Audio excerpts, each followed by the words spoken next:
So this is a what if. This is a new what if, and also a what if that I've been waiting for a couple of weeks that I actually really wanted to do. Now, basically, I uploaded the thumbnail for it because I just wanted to warn you guys that I was gonna make this what if. Now, guys, before I get into any more details, guys, I am going to still be continuing my supernatural what ifs on Deku, and what if werewolves are in Young Justice and all that other stuff. But I also will be doing a what if. I also will be still doing. Let me tell you real quick the what ifs I'm going to be ending off with my supernatural, because I make a lot of werewolf and vampire inspired what ifs on Deku. Not like a lot, but a good amount. So basically, what if Deku was Dracula? That's still gonna be going. What if Deku was a vampire and had a twin brother? That's canceled. I'm not making any more parts of that. Also, what if what was it? What if Deku was in Daybreak? I'm not making any more what ifs or sequels to that what if. So please stop asking me that. And also, I am going to still be doing what if. What was it? I still am gonna be doing because I just uploaded part 2 to that. I'm still gonna be doing what if My Hero Academia Being Human, the TV show, the US version. I'm gonna mainly is based off of that. And also, guys, I've just got done watching the Underworld trilogy, and I'm halfway watching Underworld Blood Wars. Go in the comments, guys. Don't spoil it, but go in the comments and tell me if it's a good movie or not. Because I'm not finishing it until I know it's an actual good movie. Basically, guys, um, also, guys, I've been taunting around what type of lycan should Deku be. Should it be like a normal one? Should it be like a first appearance one? Or basically just, a original one, like the first lycan, or one of those, that big silver immune lycan from Underworld Awaken. But that's not a natural born or a natural lycan. That's an artificial enhanced lycan. So I'm not really gonna be doing that. Basically, I am going to be doing and continuing most of my supernatural what ifs, but mainly most of them will be canceled. If you guys go in the comments and ask me about a what if, I'll go in the comments and tell you that if I'm still making that series. Also, guys, I'm gonna be making my comedy shorts more frequent, and I'm gonna be making them more.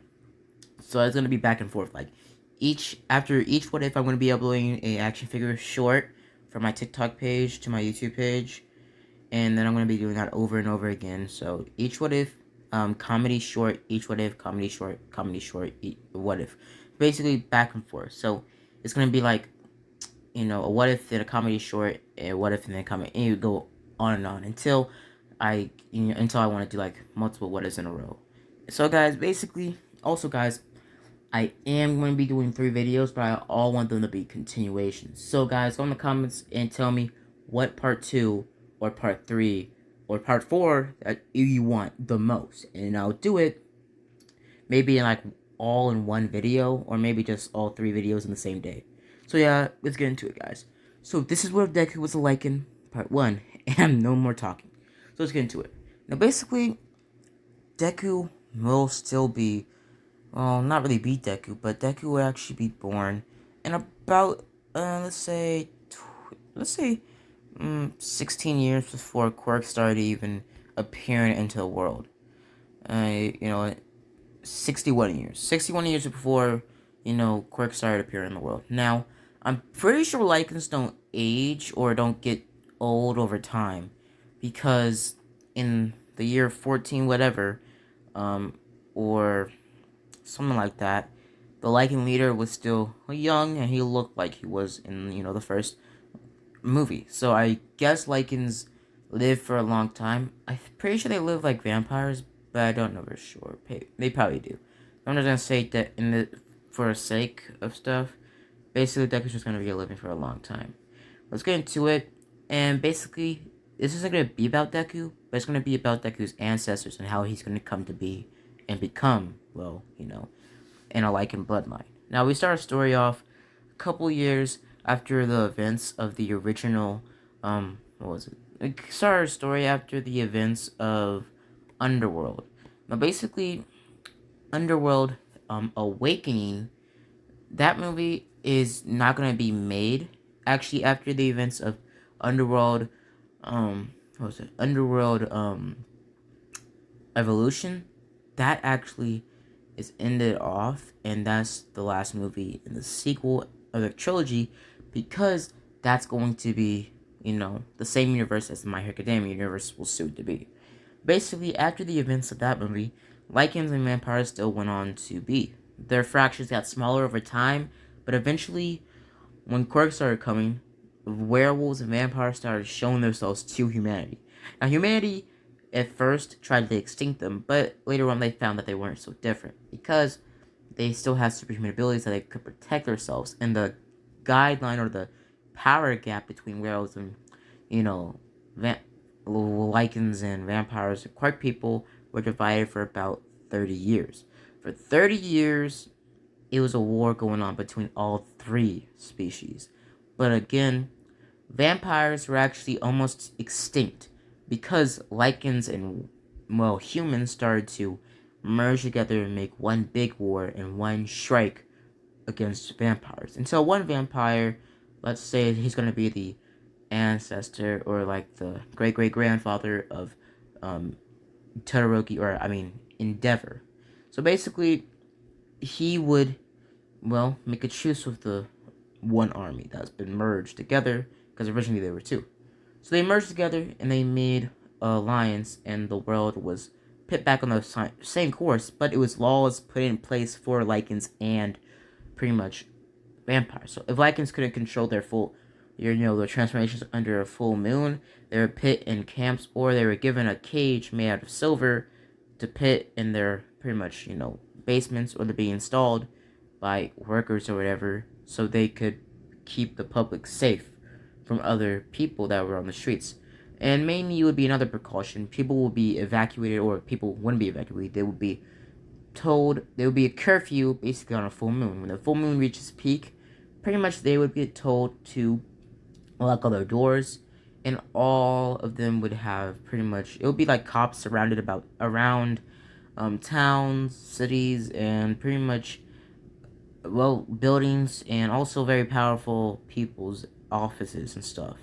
So basically, the world was becoming to a very weird strait. But during the war, before the war became, well, ended and an alliance was forged and the world became semi-normal, basically the world was changed enough because Deku's grandfather or parents or his ancestors made a family during the war.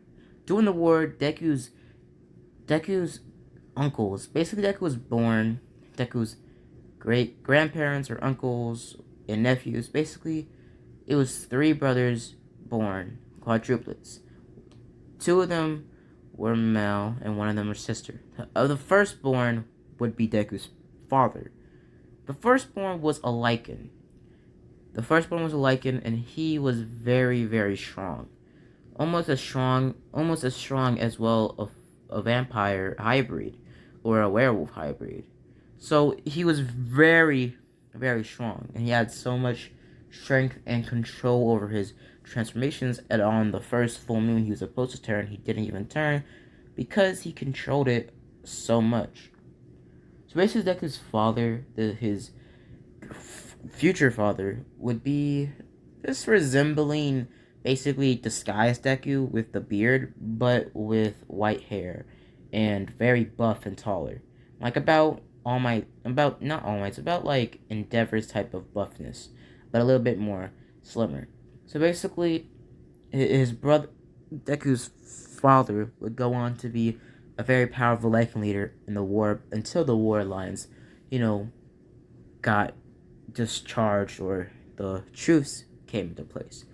His other two, well, the other brother, he would come to be, let's say, Kirishima's father. Basically, Deku would be, pretty much his cousin would be Kirishima, and basically, Kirishima's father would look the same as Kirishima's original father in canon, but he would actually be born with, natural red hair for some reason, and also he would be born with red eyes. Now, his family didn't know why he was born with red eyes, even though he was a werewolf.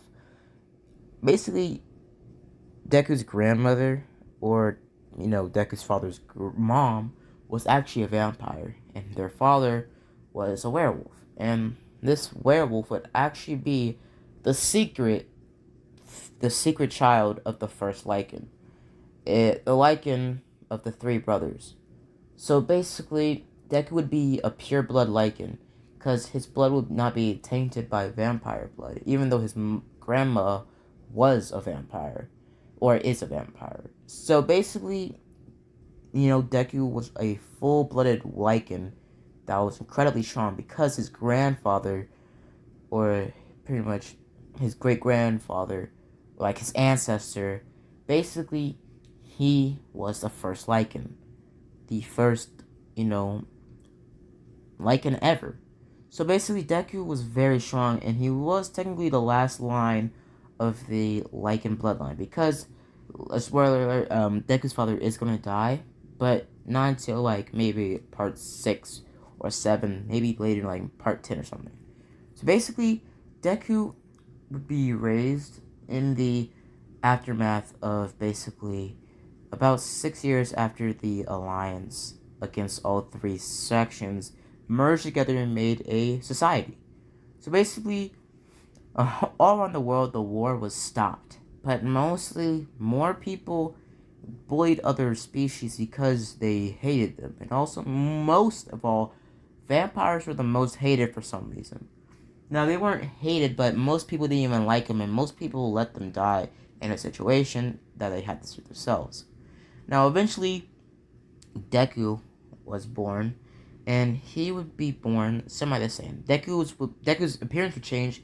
Deku would have black hair instead of green hair, and also he would have blue eyes. Vampire type of blue eyes, but it wouldn't, act of anything. Now, Deku could become a hybrid, but we're not going to get into that, because Deku's supposed to be a lycan, not a hybrid. So basically, Deku would go to, well, UA, no, not UA, I'm skipping through the story too fast. Now, basically, Deku would be born after the events of the war ending, and Deku would be going to school, and Deku would be born in royalty, because Deku's father lived for a very long time, and also he gained a lot of alliances and ties to people during the war and after the war. Basically, him getting a pretty good, business and a lot of money, a lot of riches, and a lot of pretty much relics of the werewolf or the lycan family. Deku's pretty much bloodline is gonna be, his bloodline is gonna be a strong bloodline of lycans. Since Deku's cousin Kirishima is gonna be a lycan, Kirishima isn't gonna be a strong lycan. He's basically just going to be an average lycan, not really anything above. It's just gonna be normal, like a side character lycan, like one of those lycans that get pretty much folded or killed, like in the backgrounds of the underworld movies. Now, basically, Kirishima's lycan form would look like a normal lycan, just with red fur, and yeah, that's basically it, just red fur. So basically, Deku would be very close with Kirishima over the years. Now, basically, guys, we're not gonna get really, and basically, for Deku's aunt, you guys can decide what she should be. Should she be a vampire, another lycan, or just somebody else? But basically, guys, I'm gonna be ending it off with the whole entire grandfather's things and just getting more back into the present time on Deku's life and how he grew up to be. Deku's father actually went on to marry original Inko, like in canon, but pretty much Inko would still be a quirk person. She wouldn't be immortal or anything, or a lycan. So she would be, pretty much, she would marry pretty much Deku's father. But Deku's father would actually find Inko or come across Inko after one night of Deku's father turning and actually biting Inko. Now, very much Inko would get turned, but also have her quirk still intact. Basically, her, pretty much after that event, a couple of years with Inko pretty much having a back and forth relationship with Deku's father, eventually them getting married, and blah blah blah. So basically, they would get married and have Deku. Now Deku wouldn't have any brothers or sisters because that's gonna be a little bit too complicated because I have a lot of stuff in turn for Deku and his story. So basically, Deku would go on to basically be a very, very high ranked child, being born in luxury and all sorts of other stuff. But Deku would also feel so prepped, and Deku's father didn't like that. So one day when Deku was about 13, Deku's father decided to teach Deku about the real world. So he sent Deku to his, well, brother, aka Deku's uncle, Kirishima's father. Now this would be the first time Kirishima would meet Deku and become friends. Now Deku would meet Kirishima and they would be having an instant bond. Basically Kirishima and Deku turning sometimes and also having fun, pretty much scavenging around the forest and taking down deers and stuff like that. Eventually one night when Deku was given his training. Now Deku was sent down there to find out about the real world because Deku was sent near about like forest areas where a lot of wildlife was and a lot of pretty much hunters too. Now, it was one thing that most the society blasted away or just covered up. That werewolf hunters and vampire hunters were still a big thing in society, but mainly they were dealt with in Japan, America, and Japan. No, Japan, America, and what was it? Canada. So every other species or any other, a state or country was basically filled with vampire and werewolf hunters. It was only like about 1% of the population of Quirk people had or were, vampire hunters. But mainly, Quirkless people were vampire hunters. So basically, they were werewolf and vampire hunters. So they were mainly very rare in Japan and also in other states. But mainly, some of them did hunt in forest areas because most lycans were found in forest areas. So one night, Deku came across a hunter. When after him, leaving the house after a full moon, after Kirishima went with his mother for some pretty much groceries or whatever. Pretty much Kirishima having some control over his full, transformations. Him pretty much just staying in the car. Him, focusing on not trying to transform. Now, for Deku's, situation, Deku was about to turn when he heard a noise. Now, Deku was deep in the forest, and basically he did tell his uncle, Kirishima's father, that he was gonna go out and turn in the forest. Now, Deku learned a lot about the real world, about how, money works, and also other stuff about humanity and stuff like that. Deku just being about the same type of smart or pretty much, type of stuff that a normal person would, be. He wouldn't be prepped for about as long as Deku was alive. Deku was about he would stay down there for about maybe like half a year. So basically, Deku started to transform when he heard a noise, and that noise was a werewolf hunter. Deku looked around, sensing the werewolf hunter. Basically, Deku pretty much running into the forest, and the werewolf hunter pretty much noticing that Deku noticed him rushing after Deku. Deku ran off in the forest, turning and hiding away and stalking the werewolf hunter. The werewolf hunter had a bunch of silver weapons. Now basically Deku pounced on the werewolf hunter, but the werewolf hunter kicked Deku into the wall. Deku was confused. Basically Deku's wolf form being about as big as, let's say, about as big as a tiger. So basically Deku got up, looking around, trying to see where was, that lycan hunter. But when he heard another gunshot, Deku yelled in pain, looking at his arm, seeing that it was pretty much, well, a bullet hole. Him looking on another wall that the bullet flew to, smelling silver. Deku would instinctively start sprinting off from the werewolf hunter. The werewolf hunter started hunting down Deku when Deku got kicked down to the ground. Pretty much Deku was confused and tried to bite the werewolf hunter. Pretty much the werewolf hunter getting thrown in walls and being dragged around like Hulk did to Loki by Deku. Pretty much him throwing the werewolf hunter through trees and stuff like that. Since Deku was already exceptionally strong, already at 15. Because, already at 14, because Deku was there for a year. So yeah, Deku will be 14 at this point. So Deku will look towards the werewolf hunter, and the werewolf hunter would have vampire eyes and fangs.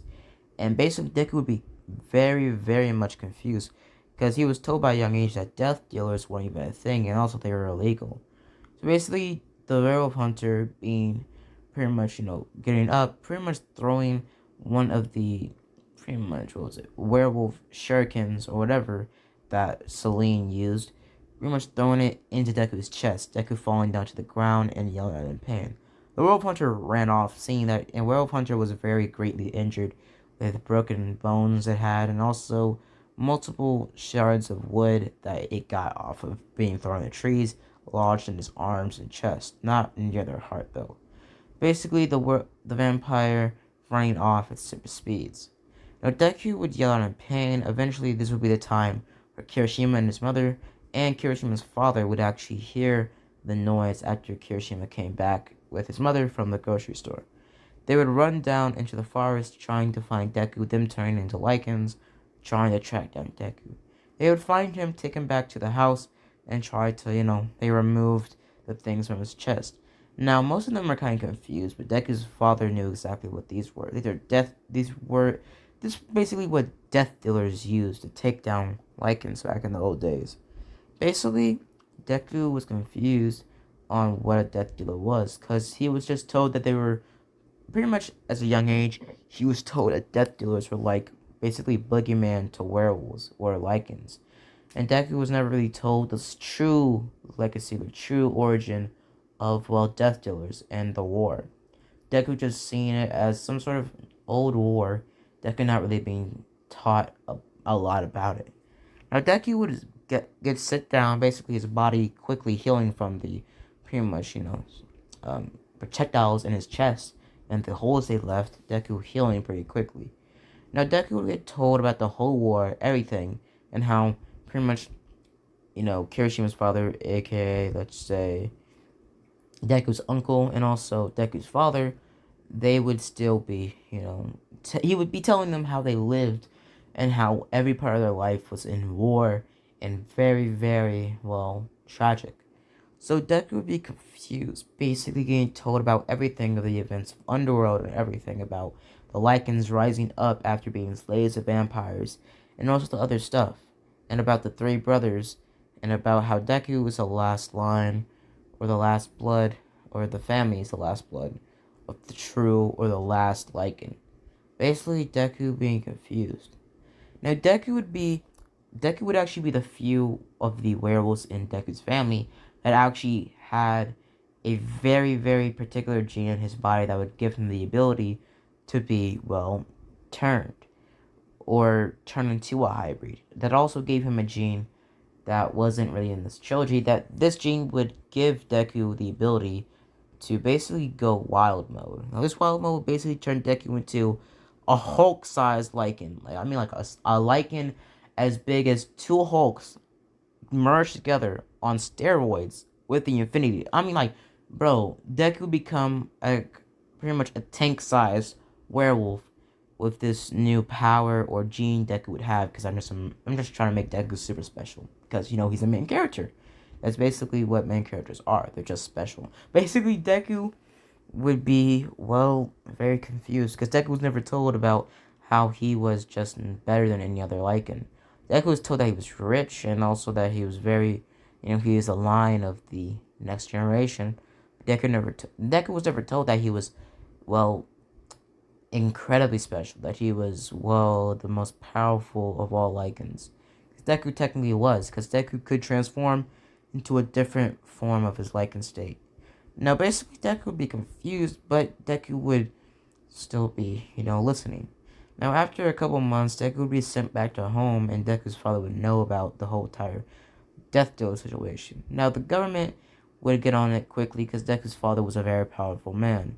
So basically, pretty much his people, the government would look into it, and the cops also were, brought into it as well. Pretty much them not not really being sure about if a death dealer nowadays would even try to, emerge back into the world. So basically, death dealers were very rare. Basically, they're like so rare.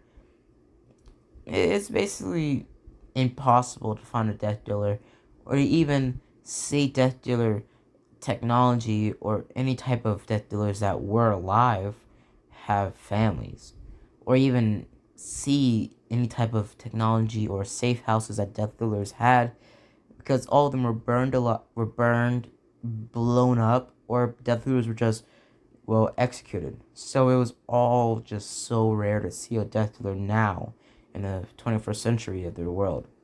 So Deku would be confused, but Deku would actually be, at this point, we skip a couple years, and Deku would be about 16. Now, Deku at this point, his lycan abilities would be fully emerged, but not completely. Deku hasn't activated his wild mode or his beast mode lycan state yet, and also Deku has still not, became, truly, what was it? Deku hasn't activated his true power yet, but Deku is strong enough to basically take down any other lycan that aren't, true blood. So basically, Deku would be told by his father that, not to tell anybody that you're, the last line, because Deku's father is just known in the public eye as a very strong werewolf. That's basically it. No one really knows that Deku's father is, the last line of, the first lycan. So basically, Deku would be going to school, like a private school, kind of like the same school as Ida and Todoroki would go to. Basically, Todoroki in this world, in this universe, being a vampire quirk person. He'd be a vampire, but his vampire abilities would be weakened, and also he would be immune to the sunlight because he would still be half human. So basically, Todoroki was about 10% stronger than the average, or the pretty much bodybuilder type of werewolf. I mean vampire. I mean human. Jeez, bro, I can't even talk right now. So basically, Deku would be about as strong. I mean, Todoroki would be about as strong as maybe like a uh be about as strong as a vampire, but about like if the vampire was weakened by bullets or gunshots. So basically, Todoroki was semi like superhuman strong, kind of like super soldier type of thing, but not Captain America type super soldier. So basically, also he would also have the same abilities that he has in canon with his quirk, and also the rest of his family would still have quirks because Endeavor would be what was it? Endeavor would still be, what was it, a vampire. So basically, Endeavor would be a vampire, and Endeavor would be a very known and respected vampire. Now, Endeavor would still be called Endeavor because basically, Endeavor used a lot of fire-powered weapons with his vampire abilities. Basically, him having, guns that shoot out fireballs, and also the other technology, and also fire shurikens for some reason. So basically, Deku would be pretty okay friends with Todoroki, but not truly because Deku doesn't really like vampires at all. Because when Deku was attacked by a vampire, Deku never really looked at other vampires the same. Now, when Deku was about, let's say, in the end of the year, when the entrance exams of UA started up, Deku was good. I mean, like, really good friends with Ida and also Kirishima, because Kirishima went to the same school because, he was still, kind of a rich family. So, pretty much, Deku was very close. The closest with Kirishima because he was, the closest thing Deku had to an actual brother. So basically, Deku would go to school and be a pretty popular kid.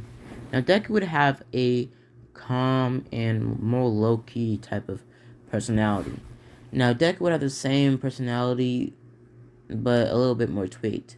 So, Deku would have about, let's say, he would have Michael's personality basically.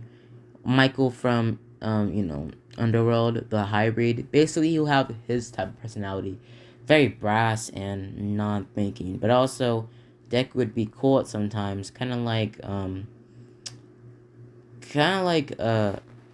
Deck would have a Damien type of personality, like from Vampire Diaries, Damien type of thing. So Deku would be brass and very non-thinking, but also Deku would have, a lot of faith in himself and think that he's the best. Not really the best, but Deku would think that, he could take anybody on, but he would never say that, in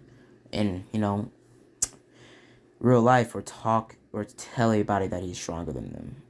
So basically, Deku would be cocky sometimes as well.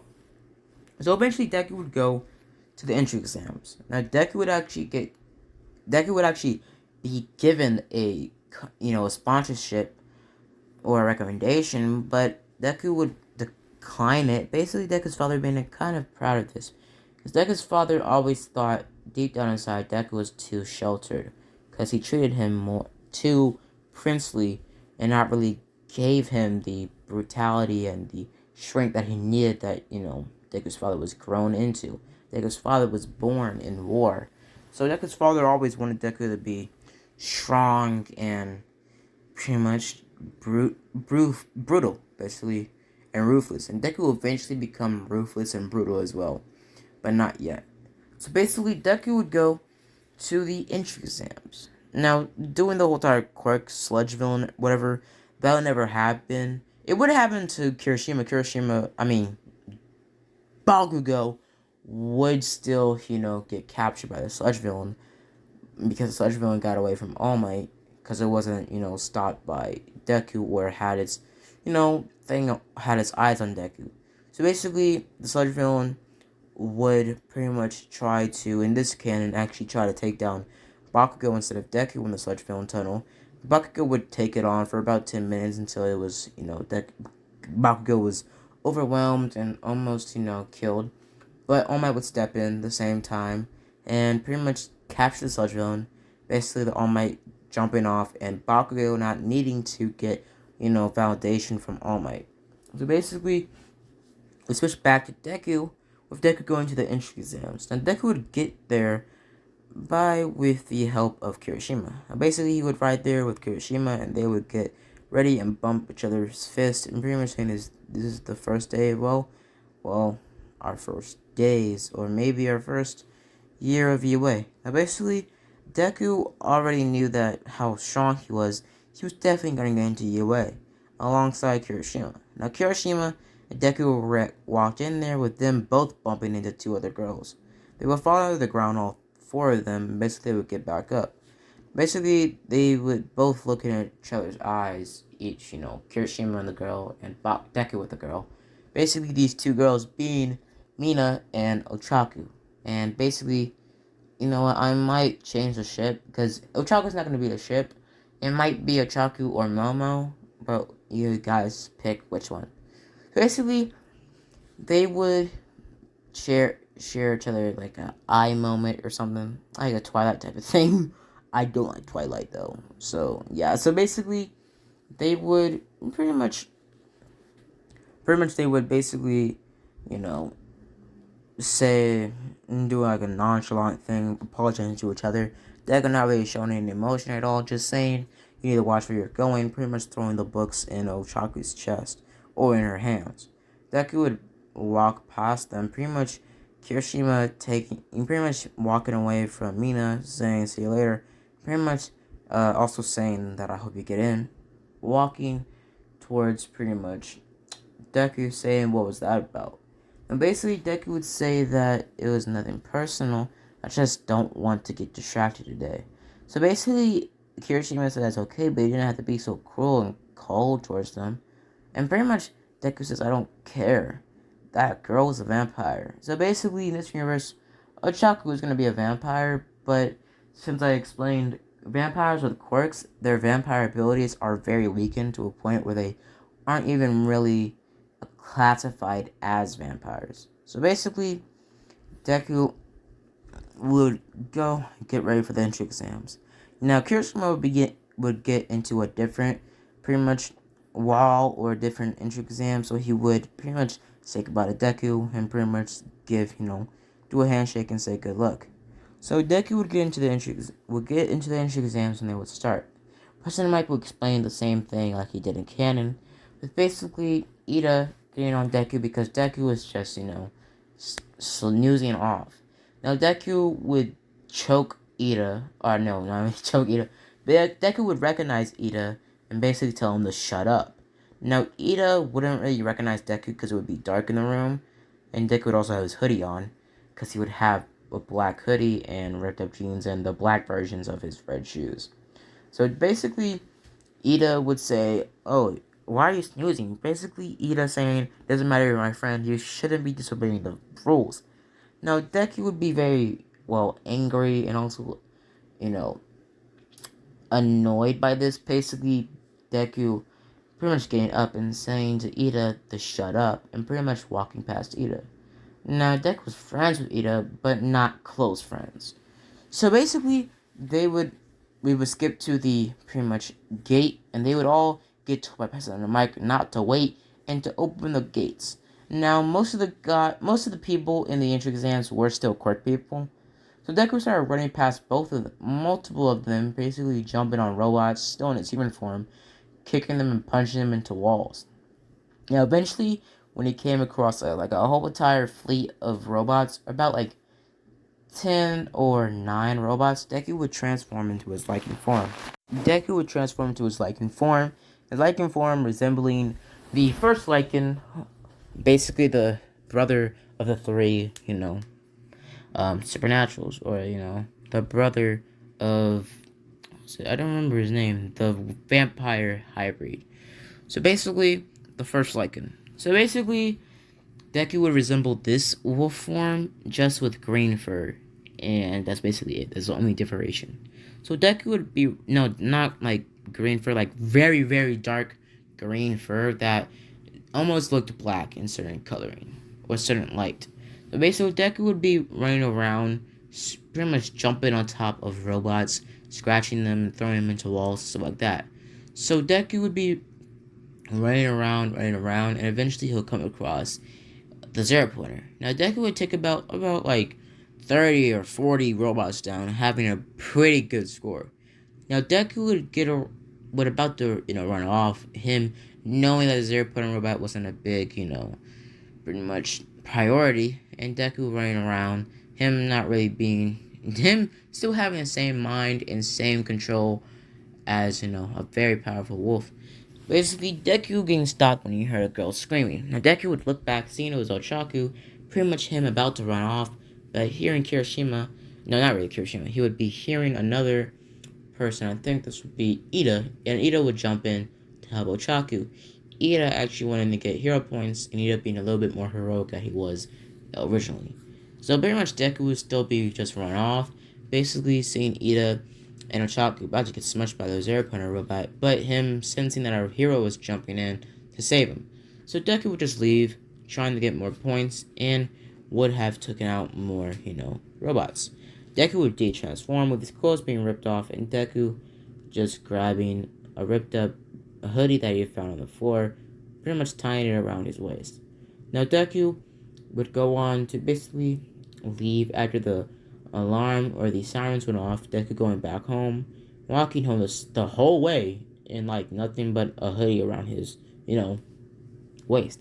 So Deku would walk to his house, basically immediately getting changed in pretty much the same outfit, but just with light blue jeans and a green hoodie with socks. So basically Deku would go to bed that night, pretty much being kind of tuckered out because, Deku mainly ran all the way home because he didn't want to get seen by anybody in public. So Deku would go about to sleep, but heard a knock at his door. Deku door, pretty much the door being opened by Kirishima. Kirishima saying that, he forgot to meet up with me after the entrance exams. So basically, Kirishima sat down, pretty much talking to Deku, and saying that, are you, excited for UA? Basically, at this point, and it's like a different type of schedule for UA. After the pretty much things happen, pretty much mostly more, well, eligible or like very rich families get results way quicker, like literally like hours after the entrance exams. So Deku already got his results when he got home, and Kirishima got his results when he got home as well. So Kirishima pretty much told Deku that this might be a pretty good thing about us. Pretty much Kirishima saying that I always wanted to save people. Pretty much Deku saying I just want to do this to, make my father proud of me. So basically, the reason Deku's even, going to UA is that it's a part of the family. And also, Deku just wants to make his father proud, because most of his life, Deku's always known that his father thinks he's weak. Or not weak, just thinks Deku's too soft. So Deku would still, not really be Deku, he'll just be very dark, very cold towards people. So Deku would tell Kirishima, so you gotta leave because I'm gonna go to sleep. So Kirishima would say, okay. Pretty much Kirishima fist bumping Deku and leaving the room, going to his house. Now basically, we start our story the next morning when Deku wakes up to go to UA. Now Deku would go to UA, pretty much getting picked up by Kirishima's dad, and them driving off to basically UA. They would get dropped off, pretty much Deku walking in there, and Kirishima saying, are you excited? And Deku calmly and mainly kind of irritatingly responding with, I'm okay, and I just get this first day over. Just want to get to the juicy stuff, like the second day, and also, the other things, like the Sports Festival. So basically, Kirishima says okay, and basically they would walk to Class 1A.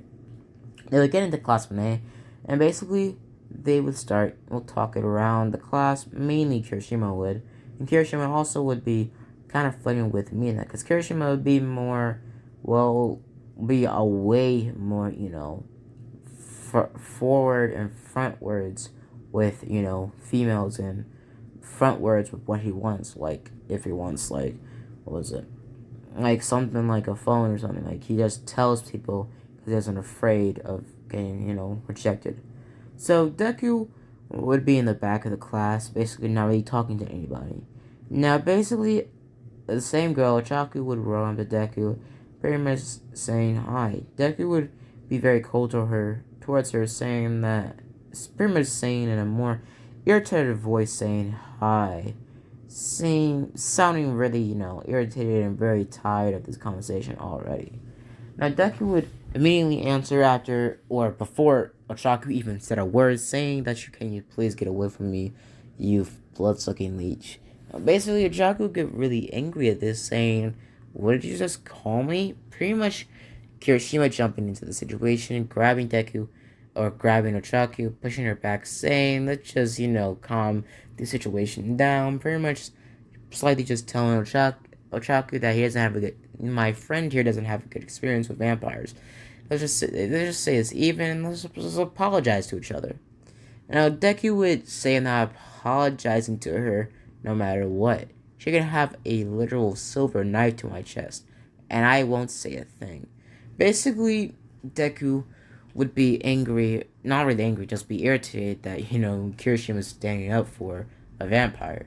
Kirishima would be a little bit more, hesitant with the situation, but he would tell them to chill out, and pretty much would tell Ochaku just to sit back down and I'll handle this. So basically, Deku would be told by Kirishima to handle yourself and not call everybody or every vampire you see a blood-sucking leech. He only had that bad situation with one vampire, and that was it. Pretty much Deku said one situation. I was minding my own business. I never killed anybody in my life. And then this death dealer came out of nowhere and tried to kill me. There was no real reason for her to do that. Pretty much Deku would say, yeah, I guess I never told you guys the ginger or the gender of, the death dealer.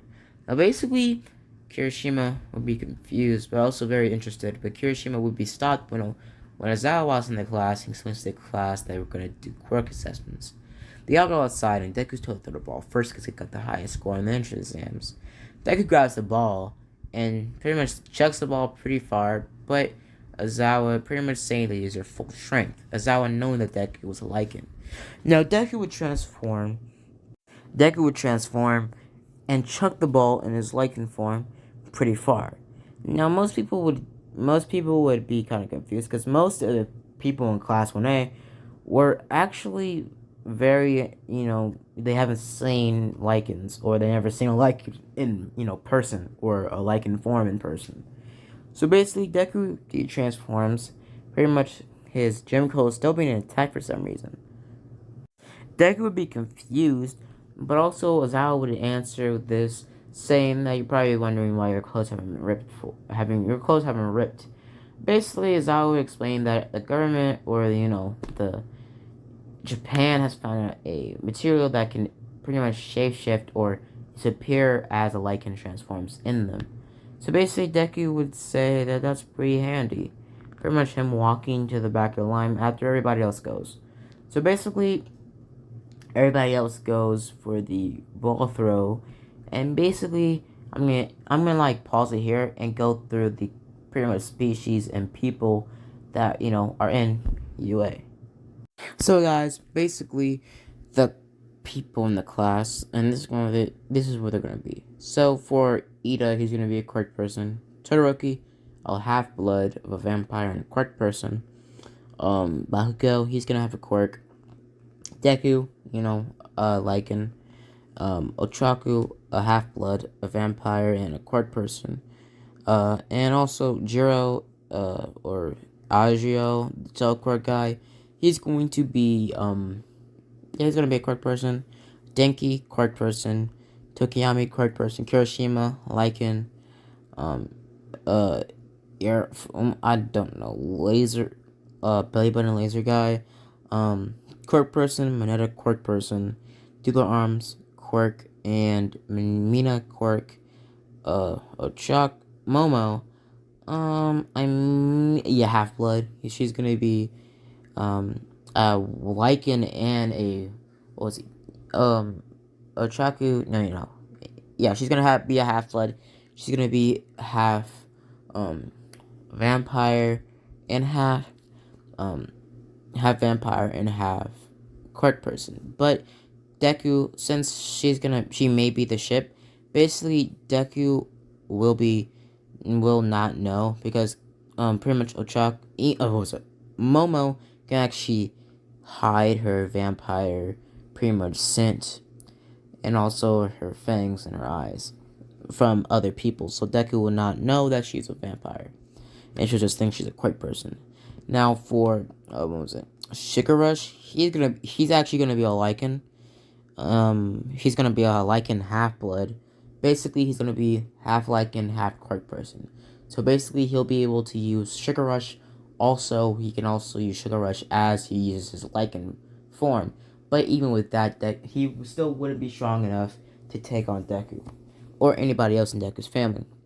Now for animal talking guy, quirk person, Zero, quirk person, Invisible Girl, quirk person, Asu, quirk person, and Jiro, quirk person. So basically, the only people that are changed is Todoroki, Ochaku,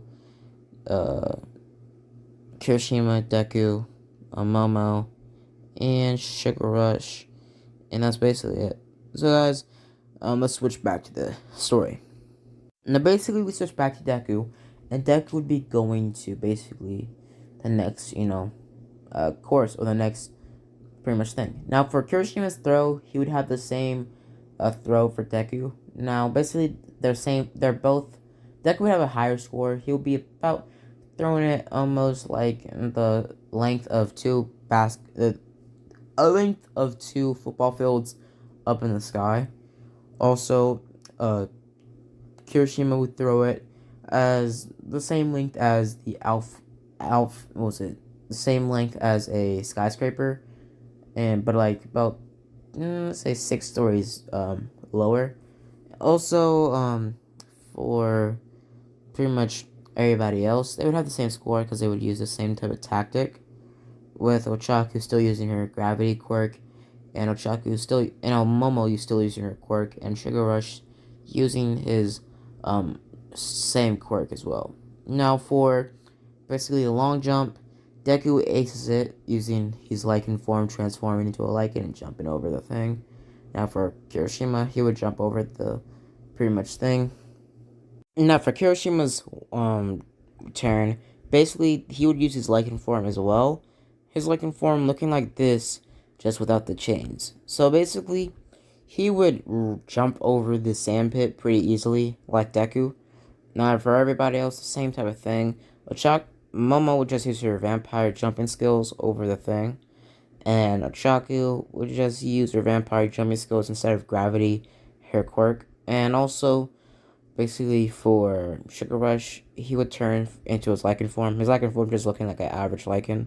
Now, originally I did say Kirishima's Lycan form is average, but it's average is just like, it's like a normal Lycan just with red fur then and there and a red hind legs with red skin for the hind legs. Scratch it. His form just looks like a very buff, more pretty much more hairy and does red hair design wolf. His Lycan form just looks like this, exactly like this picture, just without the chains. So for Deku's wolf form, it just looks kind of like the same, but it's a lot more bigger than this. So basically, Kirishima for his next, the pretty much grip test strength.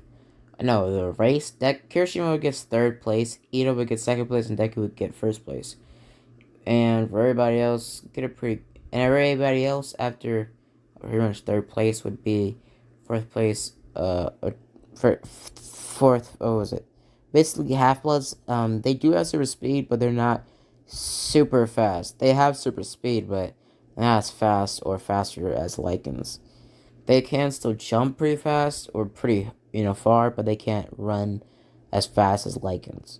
So basically, pretty much all the Half Bloods like Ochaku and Momo, they tie with Ida. So basically, they tie with Ida because Ida gets third place, Kirishima gets second place, and Deku gets first place. So that's the final score for the race. Now they don't do a tie drop. They just do like that because Azawa's too lazy for that, or he just doesn't want to deal with it. So for the pretty much grip test strength, Deku gets first place, Kirishima gets second place, and Sugar Rush gets third place, and Momo gets second, and Momo gets fourth place, fifth place, Ochaku, and sixth place is pretty much, yeah. So it's just down there, just random people. So basically, all together, people get a pretty good score, and pretty much Mineta gets expelled. So yeah, Mineta gets expelled. Yeah, this grape-headed weirdo is expelled finally, bro. The man's like, how did this man even get into UA with his weird quirk? Like, bro, who would even want a power like this, dude? This man got the short end of the stick when he was born, bro. When the world was giving out quirks, he got the shortest stick of all. Bro, like, what? I would rather be quirkless than have his quirk. No, honestly, I would rather have, I would rather have Overhaul's quirk mixed with pretty much, Shikaraki's quirk, but I can't control it, so everything I touch just comes to dust or gets, pretty much, destructed, because I would honestly destroy everybody I love by just touching them. But like honestly, I would hate to have this quirk. I would literally cut off my scalp so I could just not, so I can just look normal. Just have a hat on for the rest of my life. So after the the quirk assessments, pretty much everybody is sent back home with their syllabus. Now Deku goes back home with Kirishima. Pretty much Kirishima told Deku that today was pretty cool. Now pretty much Deku stops Kirishima halfway when they're down the, pretty much sidewalk, pretty much telling, Kirishima that don't you ever stand up for a vampire ever. Pretty much Kirishima said you can't tell me what to do, Deku. Deku gets kind of angry, but doesn't say anything, just saying, let's just go. Pretty much them walking, them not really wanting to ride or catch a ride from either of their fathers. So basically, they get stopped by some sort of high-pitched frequency noise. Now, Deku is in pain with Kirishima's nose bleeding and him falling out in pain. Now, they looking behind themselves and they see some sort of pretty much a male vampire with some sort of black cape or cloak or some sorts. Now, basically, Deku looks more and more, and he has blue eyes, and pretty much it yells out, let's see how much a Death Dealer can do. Pretty much throwing the same type of shurikens that Death Dealers use. Basically, Deku dodging out the way, but Kirishima getting hit in the back by one of them. Now, basically, Deku transforms to his lycan form, grabbing Kirishima in his human form, pretty much dragging him out the way, or just hitchhiking and pinning him on his back, him jumping to building, getting away as fast as possible. And Deku gets shot a few times in the legs by silver bullets, him falling down to the ground, and him transforming back, seeing that his legs are bleeding out. Deku looks up and sees a Death Dealer jump on top of Deku, pinning him on the ground, and Deku coughing up blood.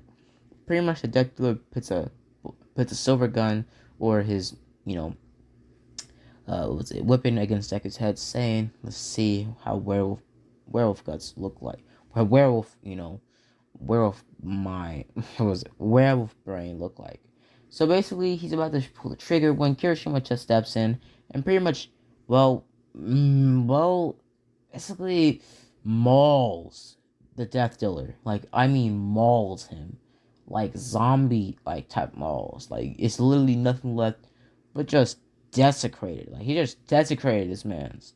So basically, Deku gets back up, him pulling or healing the bullets out of his legs, him getting up, limping a little bit, him seeing Kirishima just brutally, savagely eat this, Death Dealer away to nothingness.